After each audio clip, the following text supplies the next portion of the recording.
Dear students, last time we have studied about the types of crystalline solids.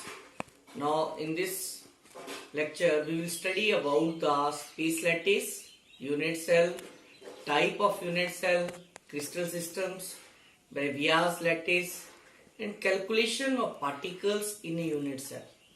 Now all these involves the three-dimensional aspect, and three-dimensional aspect can be understood better with the help of videos. So in this lecture we will use the video part. Crystalline solids have an orderly arrangement of their constituent particles in three dimensions. The positions of these particles in a crystal relative to one another are usually shown by points. An arrangement of an infinite set of these points is called a crystal lattice. Thus, a crystal lattice is a regular arrangement of the constituent atoms, ions, or molecules in three-dimensional space.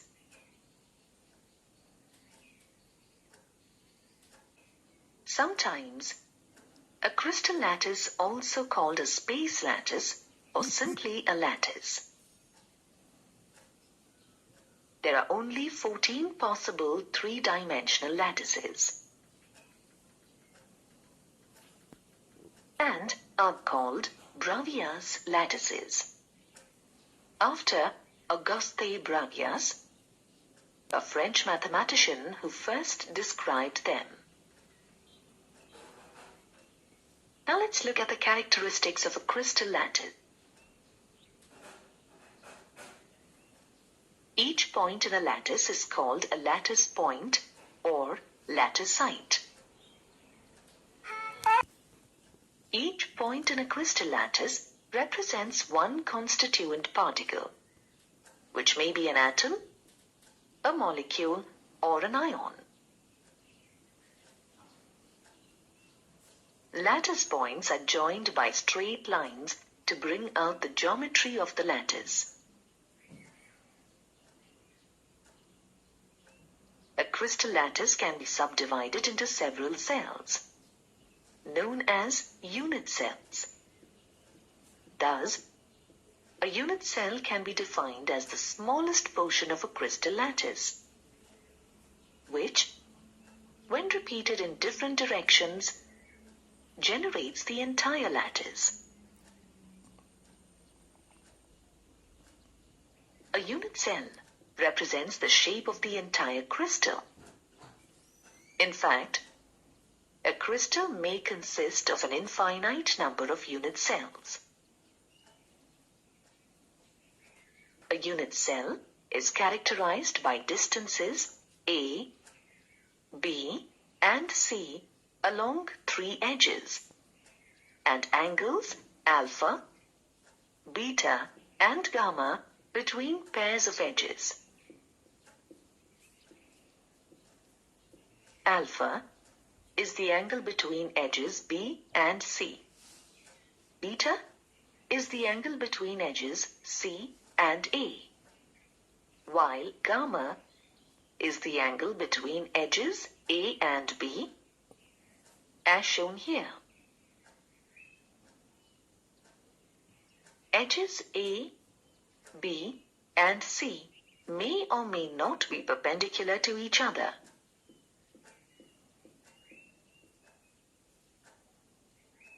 Unit cells can be broadly classified into two categories: primitive unit cells and centered unit cells.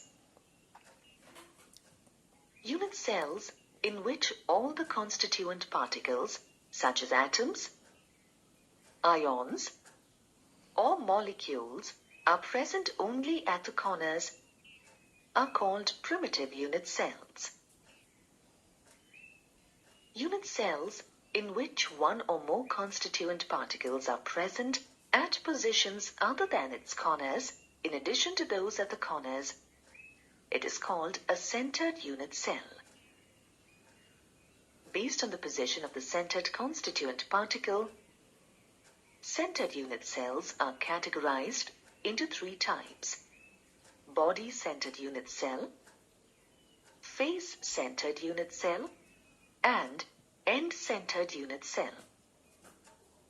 A body-centered unit cell has constituent particles at all its corners, as well as one particle at its body center, as shown here. A face-centered unit cell has constituent particles at all its corners, as well as at the center of each face. An end-centered unit cell has one constituent particle at the center of any two opposite faces besides the ones present at its corners.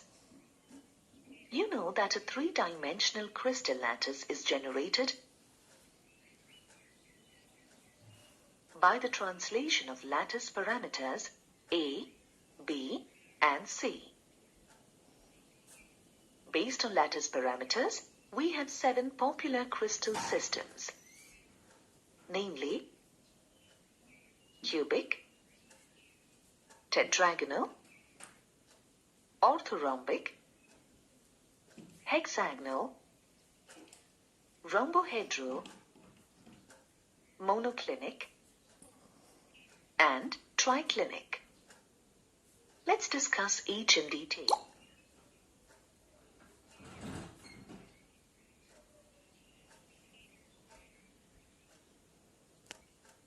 In a cubic crystal system, all the 3 axes are of equal length and are at right angles to each other. The possible lattices are primitive,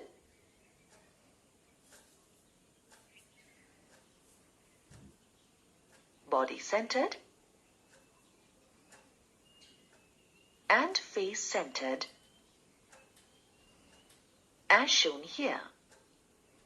Sodium chloride, zinc blende, and copper are well-known examples of this type. In a tetragonal crystal system, the 3 axes are at right angles to each other, but only 2 are equal. The possible lattices are primitive and body-centered. Calcium sulfate and titanium dioxide are examples of this type of crystal structure.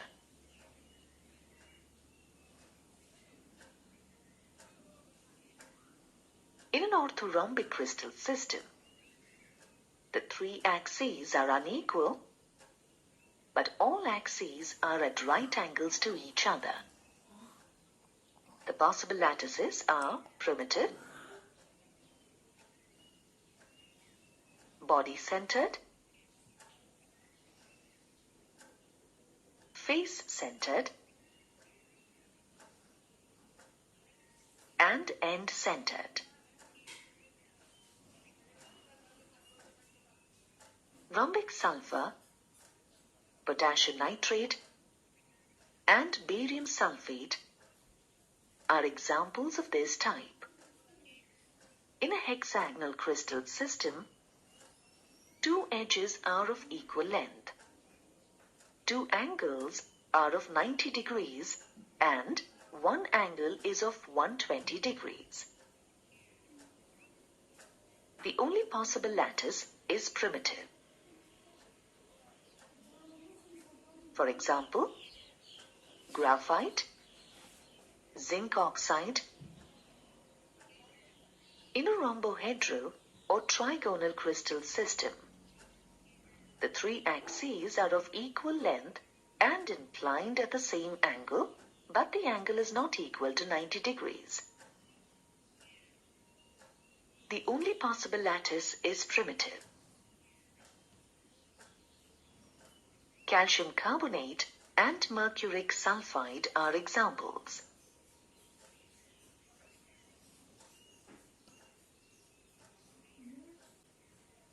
In a monoclinic crystal system, the 3 axes are of unequal length and only 2 angles are of 90 degrees. The possible lattices are primitive and end-centered. For example, monoclinic sulfur and decahydrated sodium sulfate. In a triclinic crystal system, the three axes are of unequal length and all angles are different, and none is equal to 90 degrees. The only possible lattice is primitive. Potassium dichromate, boric acid, and copper sulfate pentahydrate are some examples. You already know that every crystal lattice is made of an infinite number of unit cells, and every lattice site is occupied by a constituent particle that may be an atom, an ion, or a molecule. Now let's examine what portion of each particle belongs to a particular unit cell. Consider three types of cubic unit cells. For the sake of say, assume that the constituent particle is an atom. Let's start with a simple or primitive cubic lattice. A simple cubic lattice consists of 8 atoms at the 8 corners of a cube. In the open structure shown here, the distances between the atoms are greatly exaggerated.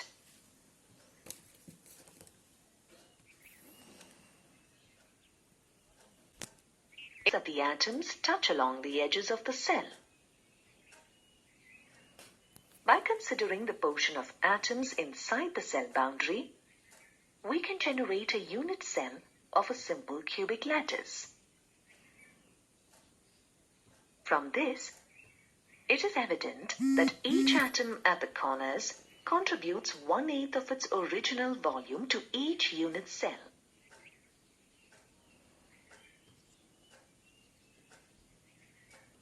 There are 8 atoms at the 8 corners.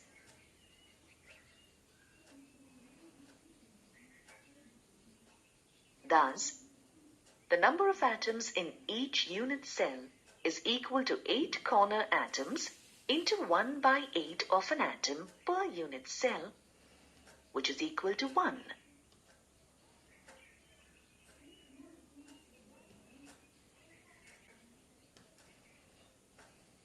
A body-centered unit cell contains 8 corner atoms, just like in a simple cubic unit cell.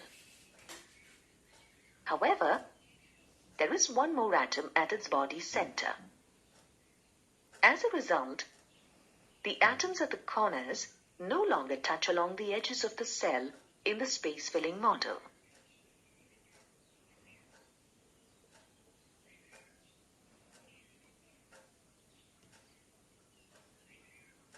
The unit cell of a body-centered cubic cell is shown here.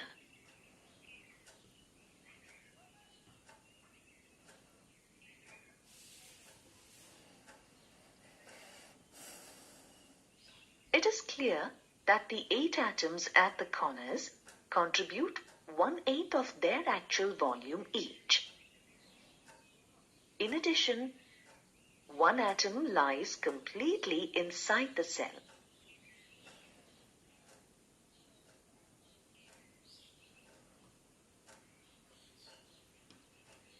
Therefore, the number of atoms at the corners per unit cell is equal to 8 corner atoms into 1/8 of an atom per unit cell, which is equal to 1.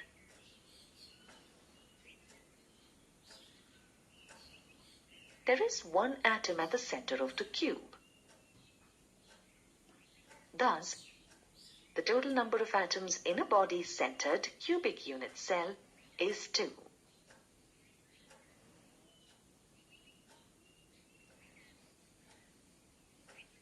The face-centered cubic lattice consists of 8 corner atoms, just like in the simple and body-centered cubic lattice. However, it also contains 6 more atoms at the 6 faces of the cube cell.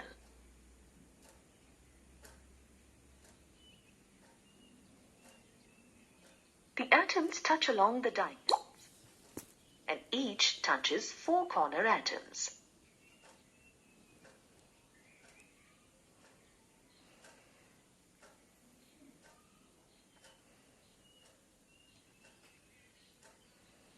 A unit cell of a face-centered cubic cell is shown here.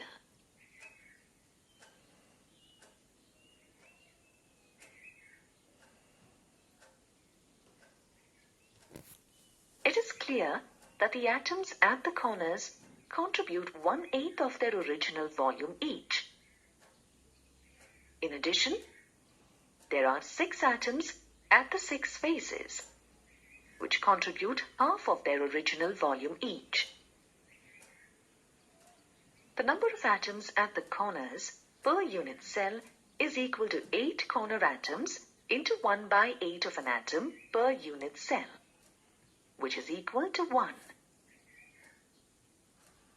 The number of atoms present at the faces per unit cell is equal to 6 atoms at the faces into half an atom per unit cell, which is equal to 3. Thus, the total number of atoms per face-centered cubic unit cell is 4.